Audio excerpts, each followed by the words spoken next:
கிடந்ததுலாம் 5-6 மீன் இது எடுக்குது. எல்லாருக்கும் வணக்கம். கூனி இறைய ரொம்ப நேரமாக வீசி சுகந்த ஒரு எடை பீஸ் தூக்குறாருங்க. வாங்க பார்க்கலாம்.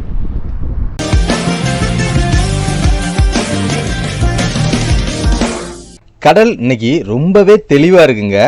மலையும் சுகந்தனும் 2 பேருமே அளவுக்கு மிச்சமாக கூனி இறை வச்சுருக்காங்க.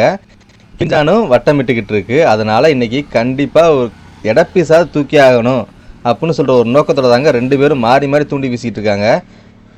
எவ்வளோ தெளிவாக இருக்குது பார்த்தீங்களா கடல் இன்னைக்கு. உள்ளே இருக்கிற பாசி பாறைன்னு எல்லாமே பக்காவாக தெரியுதுங்க.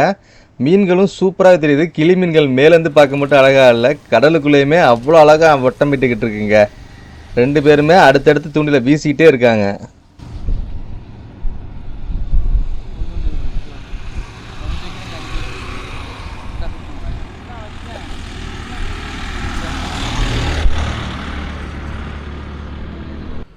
ஒரு பக்கம் இங்கே பாலத்து மேலேருந்து மழையும் சுகந்தனும் தூண்டில வீசிக்கிட்டு இருக்காங்க.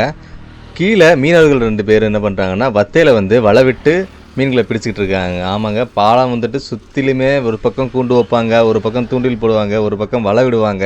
இந்த மாதிரி ஆக்டிவிட்டீஸ் அதிகமாகவே நடந்துக்கிட்டு இருக்கும். காலையில் ஒரு 8 to 10 வரைக்குமே அதிகபட்சம்.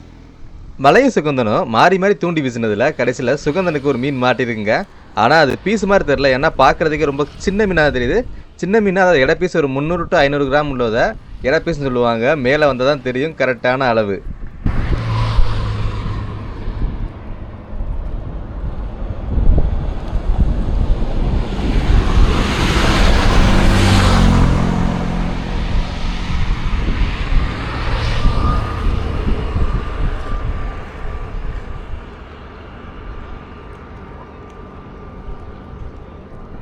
எல்லா பீஸும் ஓடிட்டுடா.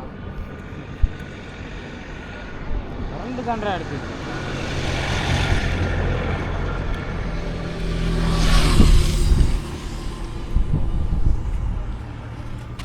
கிடந்ததுலாம் 5-6 மீன் இது எடுக்குது. எல்லாத்தையும் எடுத்துச்சு.